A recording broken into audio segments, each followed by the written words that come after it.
Chapitre 54, lu par Pierre Brûlé, qui traite de la notable querelle qu'eut Sancho Panza avec la nièce et la gouvernante de Don Quichotte, ainsi que d'autres événements gracieux.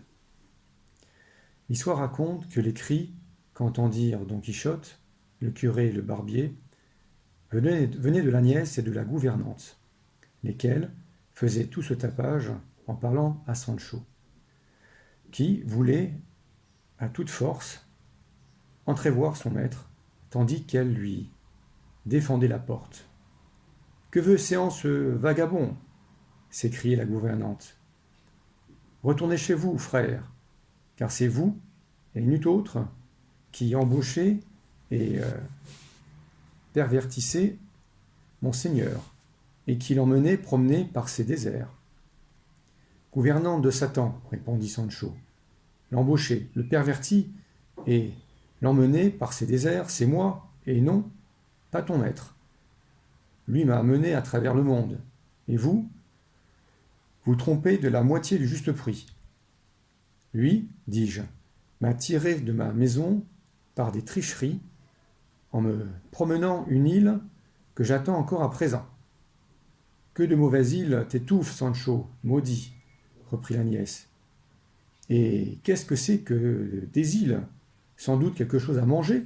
Goulu, glouton que tu es. Ce n'est pas quelque chose à manger, répondit Sancho, mais bien à gouverner. Et mieux que 4 villes ensemble, et mieux que par 4 alcades de cour. Avec tout cela, reprit la gouvernante, vous n'entrerez pas ici. Sac de méchanceté, tonneau de malice.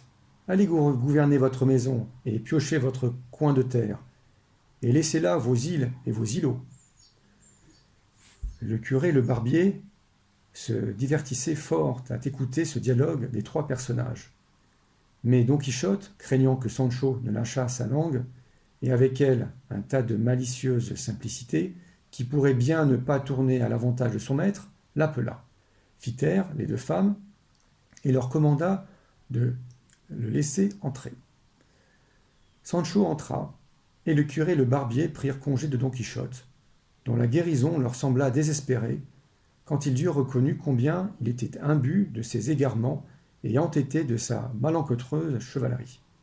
« Vous allez voir, compère, dit le curé au barbier, comment un beau jour, quand nous y penserons le moins, notre hidalgo reprendra sa volée. Il n'en fait aucun doute, répondit le barbier.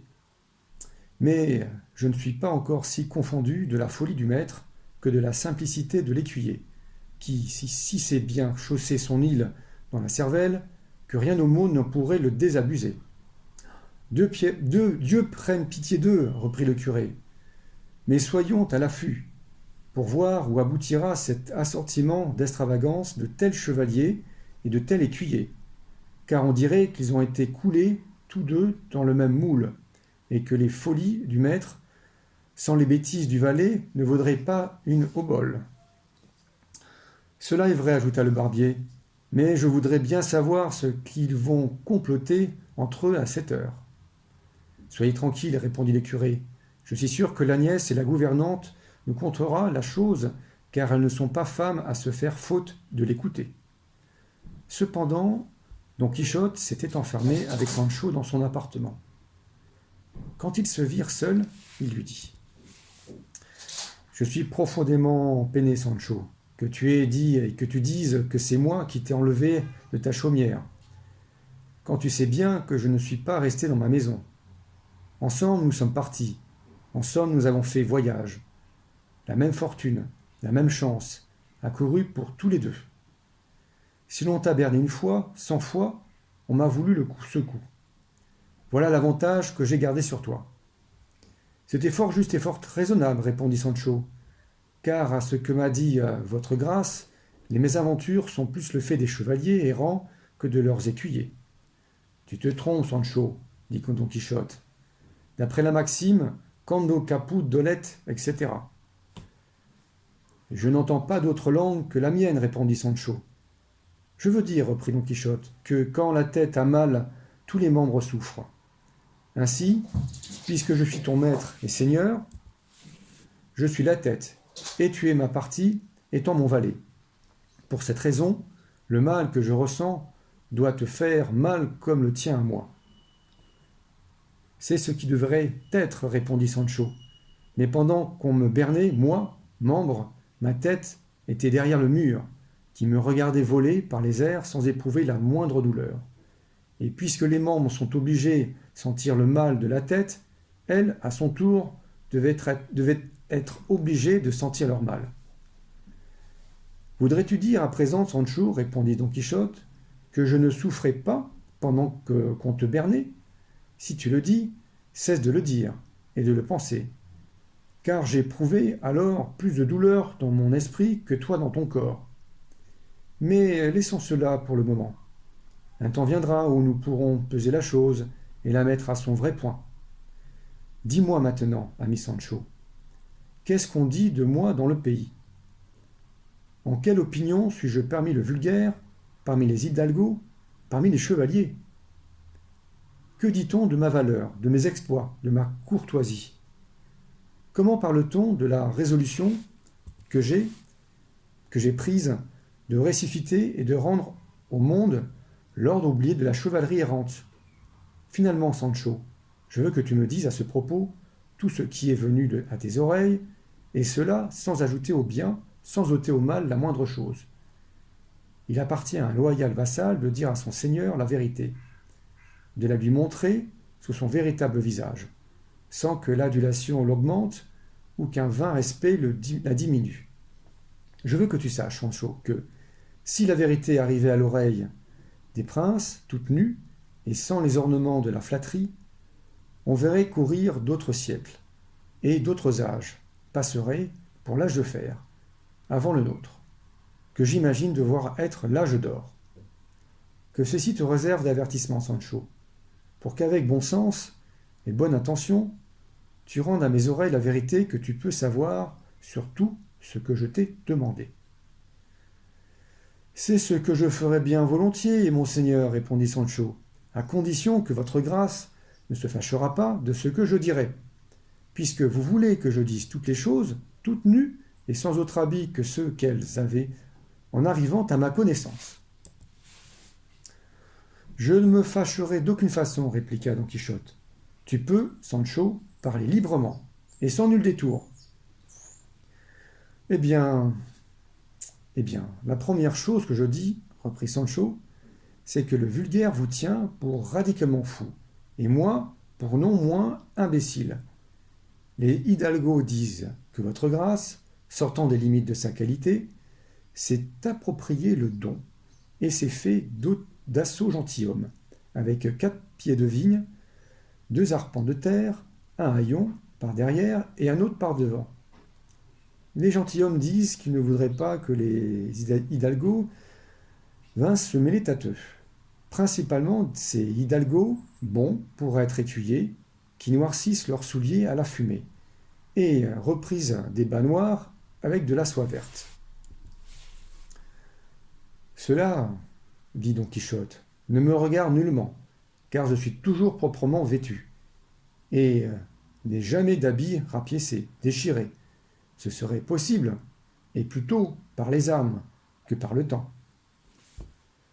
Quant à ce qui touche, continua Sancho, à la valeur, à la courtoisie, aux exploits de votre grâce, enfin à votre affaire personnelle, il y a différentes opinions.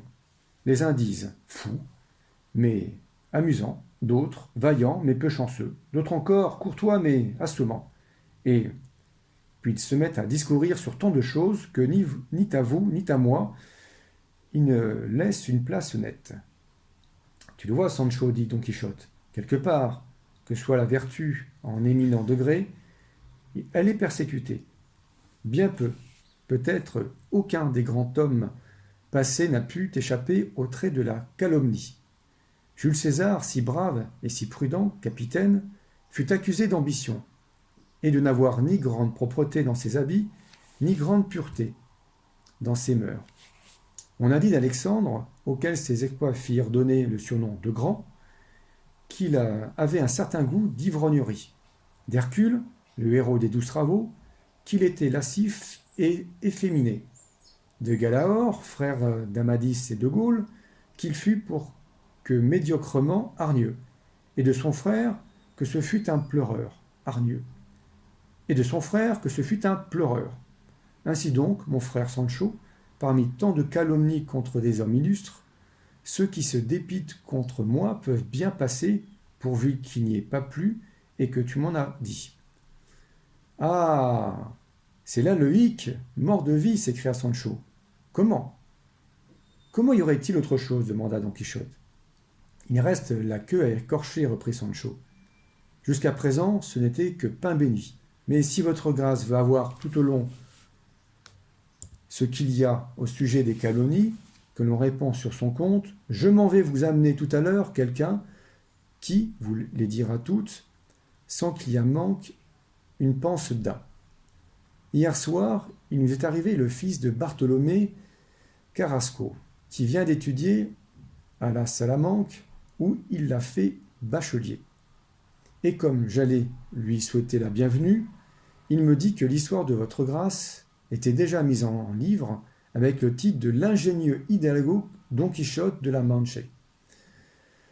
Il dit aussi qu'il est fait mention de moi dans cette histoire sous mon propre nom de Sancho Panza et de Madame Dulcinée de Toboso et d'autres choses qui sont passées entre nous tête à tête, si bien que je fis des signes de croix, comme un épouvanté en voyant combien l'historien qui les a écrites a pu les savoir.